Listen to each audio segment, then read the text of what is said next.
there are some processes in containerization. The first thing what we require in to make a container, to build a container, is either an Ubuntu environment. So I'll use an Ubuntu instance right now. If you have a Windows instance, you can install this tool. The tool's name is Docker, but you cannot install Docker for Windows Home Basic or Professional. You will need an enterprise version of Windows. You need an enterprise registered licensed version of Windows to use Docker. But Docker is an open source tool which you can use using Ubuntu. On Ubuntu, it is you can use it very easily. So I've just logged into my Ubuntu instance on AWS. Okay. So what we'll do is we'll first install Docker. So how do you install Docker? So before installing Docker, I need to update this instance, I guess. So I'll just write apt update. Mm, Yes, sudo. Okay. Now I'll just install.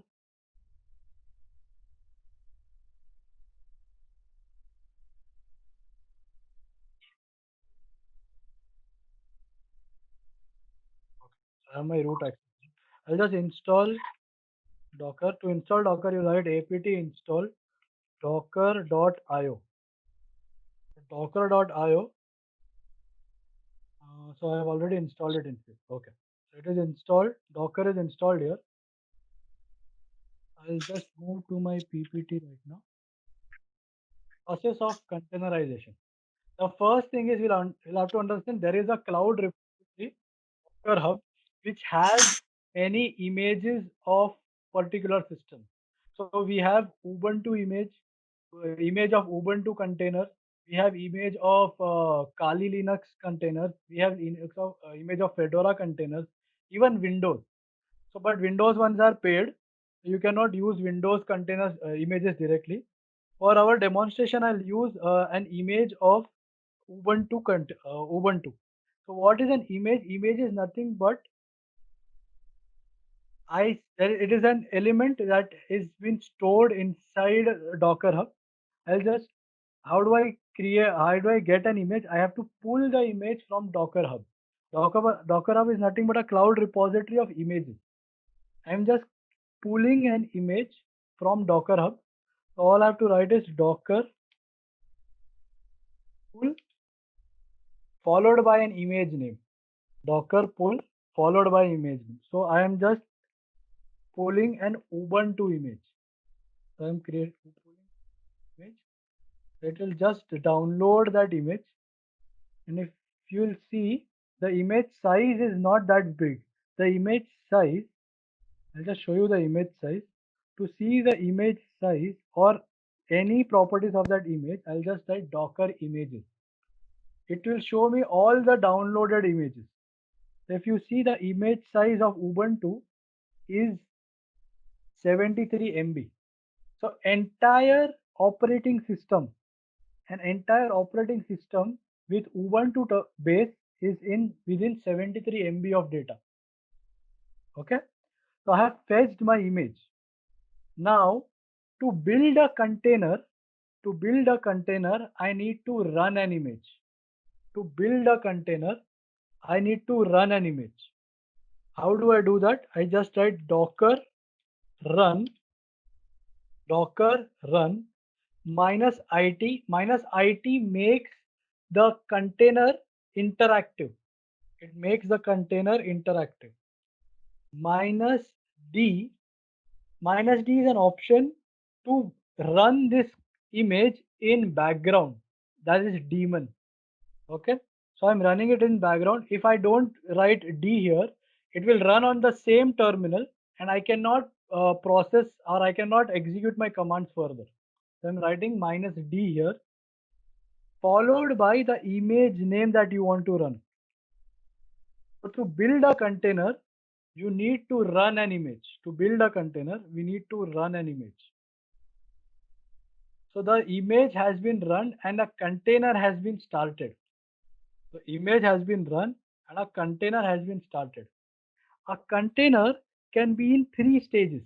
A live stage, the first is a live stage, the second is dead stage, and the third is deleted stage. So let us begin with a live stage. So currently we have started a container. We can see the container which has been started by writing docker ps. PS command shows me all the alive containers right now inside the system. So let me just show you. So there is one container that is live right now, which is ID is this, name is this, image is this. So I use Ubuntu image to construct this container, right? So this is a new container has been started. To access the container, so now what was the purpose of building a container? We wanted to insert the code inside the container as well as the environment inside the container and then send it to the tester so that the tester itself can test the entire code along with the along with the environment and not the code itself. So to go inside the container, we need to execute the container. So we are executing the container now.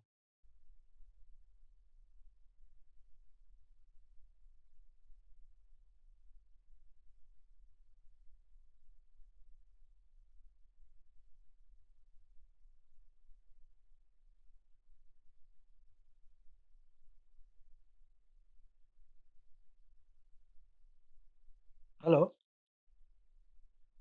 hello. Hello? I think I was disconnected for some time. Yeah, yeah, yeah. Uh, so I think I was. Did I? Did were you able to see the creation of the container? Yes, sir, yes, sir. Till sudo docker ps we are able to see. Okay, okay. So execution करनी थी okay. So to go inside the container, we need to execute the container. So we'll just write docker exec again minus it. It is to make it interactive. Followed by the container ID. You can see the container ID listed here. The same container ID you need to paste it here. Followed by bash. Why am I writing bash is I'm just uh, saving my resources. I'll just enter the bash of this मतलब the terminal of this container. ये जो Ubuntu का container हमने बनाया है उसके terminal के अंदर जा रहा है. So I'll just go inside the container now. So if you see earlier I was here inside my Ubuntu instance given by AWS. Now I have entered another instance. This is my container. I'm inside my container. If you want to really check whether I'm inside my container or not, I'll just write sudo command here. Sudo something. Sudo docker. It will say sudo command not found. Why is that? Because this container is a very lightweight operating system, has a very lightweight operating system. So anything that you want, you will have to install inside this operating system. It does not even have a sudo command yet. Okay. If you want to again check, I'll write docker command, say docker ps. It does not have docker inside it. The docker that was installed was inside the docker that was installed earlier. It was inside my Ubuntu instance given by AWS. But now currently I'm inside the container and I'm not using the AWS instance. So if I want to use Docker inside this, I'll have to install Docker again. Our problem statement was I wanted to install say Apache 2 server and the code inside it. I wanted to install the Apache 2 server and the code inside it. So all I have to do is I'll just ls here. I'll see the libraries here. I'll just create a new file. So I'll just create a directory with name Yash demo. I'll go inside Yash demo. In mind that whatever changes I'm doing is happening inside the container and not are not affecting the actual AWS instance. Okay, so I'll just create a file here. I'll write. Okay, to create a file, I'll need Nano at least, but this will not have Nano also. So I'll install Nano.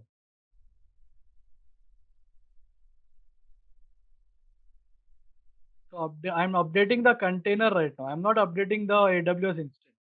I've updated the container. I'll install Nano. Nano is just an text editor in Linux. Okay, so I have installed Nano, I guess. Okay, I've installed Nano. I can use creating a file called as uh, try.txt. Okay, so this is a text editor. Try.txt. I'll just write some text. This is inside the container and just save it. Okay, so I've saved that file. I'll also install Apache server here. apt install. So you can install n number of softwares that you want. I'm just showing you Apache by installing Apache.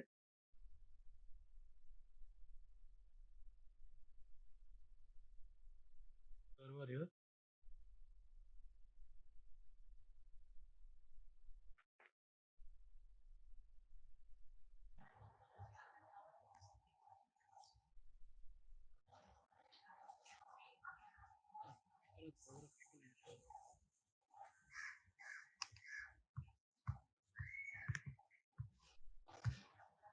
Okay.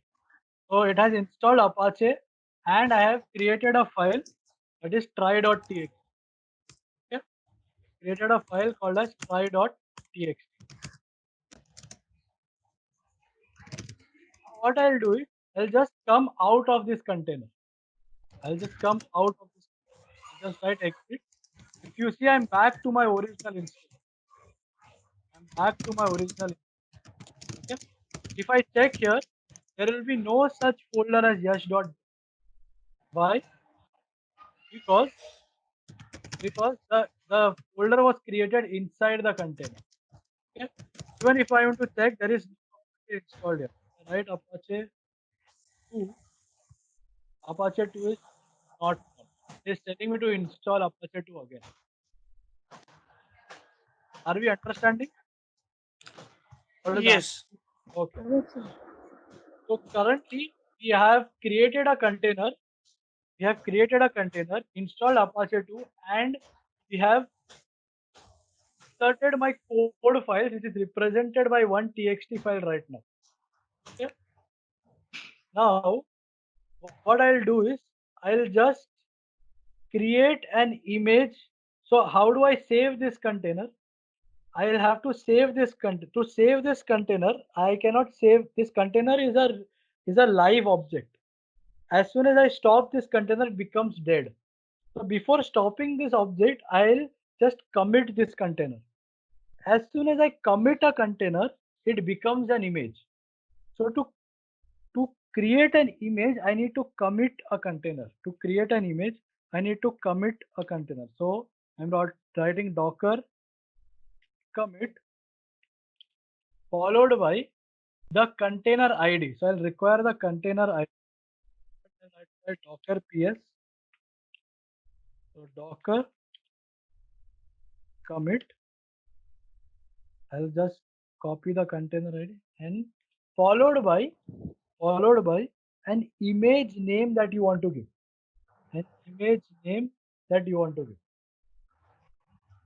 The image name that I want to give is I'm just writing it Yash1234 Shah slash FTP demo.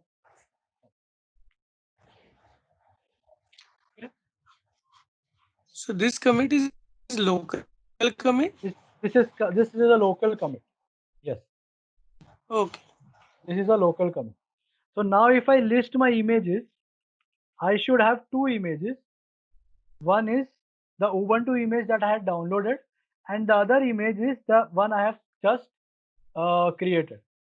The difference between these two images is the Ubuntu image is a basic operating system image, whereas the new image that I have created has Apache server installed with the code installed in it. Okay. Hello, hello, sir. Sir, after commit ID, the name which you have given, that is a repository name or user-defined name which we need to give?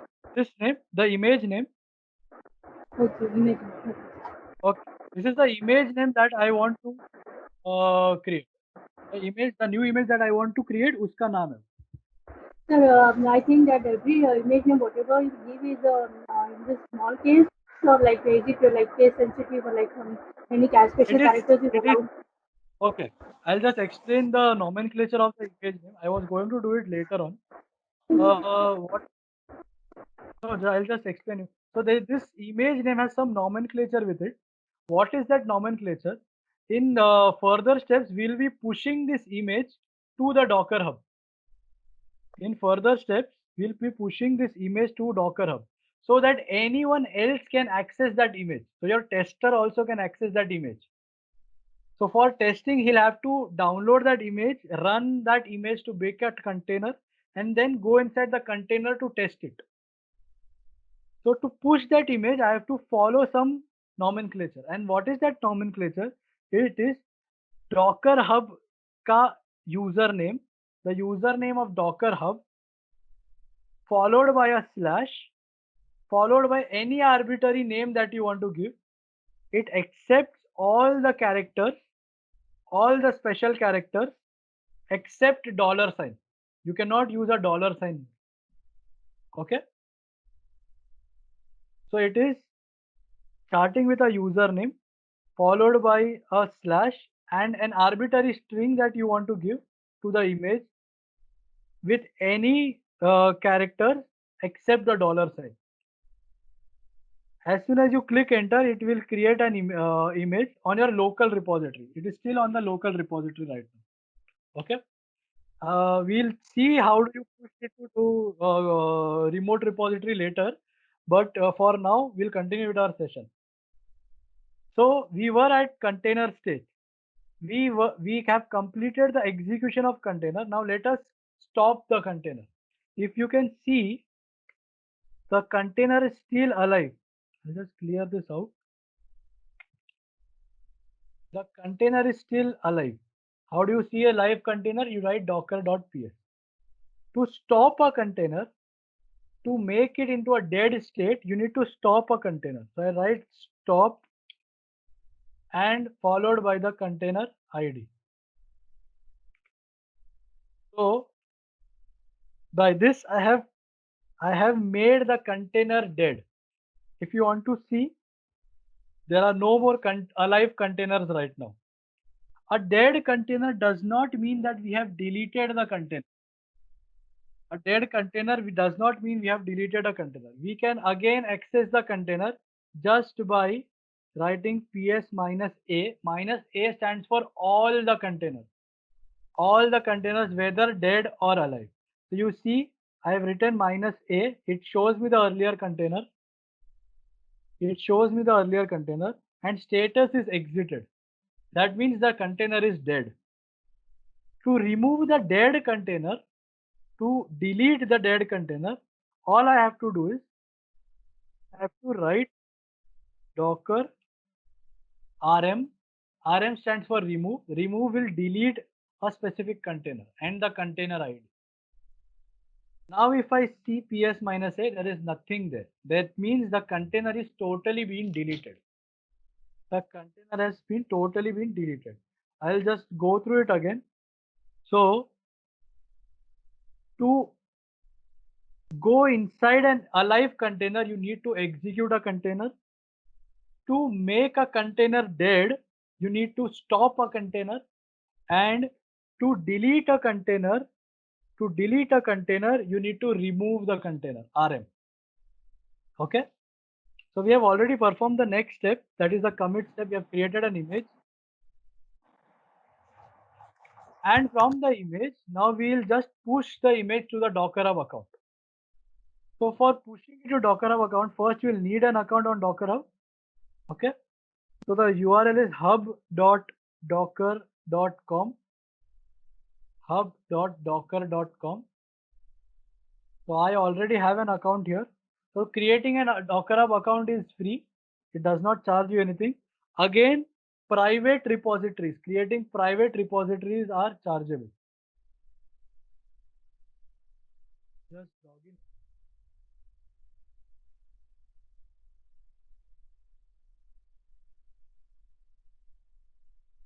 Sign in. Okay. So you can see these are all the images that I have created earlier, and the nomenclature is the same. The nomenclature is the username. The username, you can see my username here. Username followed by a slash followed by any arbitrary string that I want to give. Okay. So now let me push the newly created image to the Docker Hub account. All I have to first I'll need to log in to my Docker Hub. So I'll write docker login. Docker login. It will ask me for my username. So Yash1234 Shah is my username. And it will ask me for the password. So I'm just entering my password.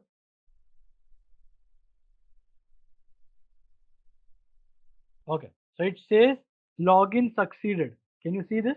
Login succeeded. What I'll do is I'll have to push the newly created image to the Docker Hub account. So just let me find the newly created image. How do you see the list of images? You just write Docker images. And I want to push this particular image on my Docker Hub account. I want to push this particular image on my Docker Hub account. I write Docker push followed by the image name. Docker push followed by the image name. I hit enter. It tells me that it is preparing.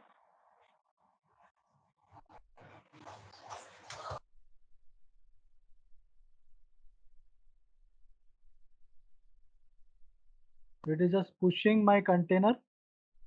Sorry, it is pushing my image. Let it push.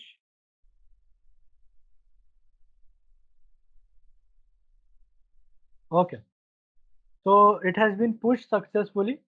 And if we see on my Docker Hub page, I'll just refresh this page. Okay. You'll see a new image listed on my profile. That is the image that we just pushed. You can click this. Okay.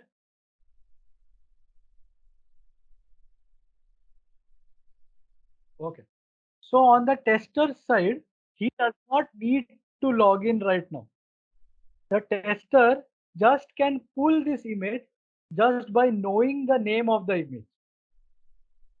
You remember how we pulled the image? We pulled it by Docker pull followed by the image name. In the earlier example, I just pulled an Ubuntu image by writing Ubuntu. But now if the tester wants to pull my image, he'll write Yash1234 Shah /FDP. What will this do is it will pull that image. I'll just show you how to pull that image. First, I'll delete the image from my side. So I'll just delete this image. To delete an image, I'll have to write docker RMI. RMI stands for remove image. Remove image and the image name. So it says something has been deleted. Okay, something has been deleted. Now let me check Docker images. So it says I have only one image, that is Ubuntu image. I have deleted my created image. Okay. For now, let me just log out of the login site. Okay. I have logged out. Now let us assume that I am on the tester side and the tester wants to test a newly available code. What the developer will do is he will say that I have pushed an image with this image name. You test that image. That is it. You test that image. So on the tester side, what he'll do is he'll use Docker pull and the image name. The image name was Yash1234 slash FDP demo 1. So if it is checking, it is downloading an image. It has downloaded image. It has downloaded a newer image. And if I list it again, you can see the image again. And this image will have all the things that we have did it in to the container. So that now on the tester side, what he'll do is he'll create a container of this image. How do we create a container of the image? To create a container of an image, we need to run the image, right? We need to run the image. So now the tester will run this image. Docker run minus it minus d followed by the image name. Now which image am I running? The newly created image.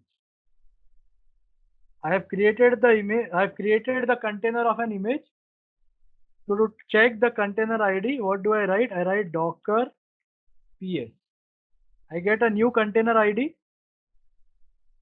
Now to go inside the container and to test the image, to test this particular code, I have to go inside the container, and to go inside the container, I need to execute that container. So I'll go inside the container and execute the container. So docker exec minus it, the container ID followed by bash. So now if you see, I am inside the container. Earlier I was inside the instance of AWS, now I am inside the container. If you want to check our code, I'll just ls. If you remember, we had created a folder called as Yash demo inside that earlier container. We have the same folder here. Yes? Am I audible? Yes, sir. Yes, yes, yes. Okay. So we have same folder. So cd space, I'll go inside and just ls it. You see there is a try.txt that we had Good. created. And this try.txt, and if you remember, we had also installed Nano, that is a text editor. So I'll use Nano again. This is inside that we have the contents also inside that file as it is. So the tester can test the code within the container itself.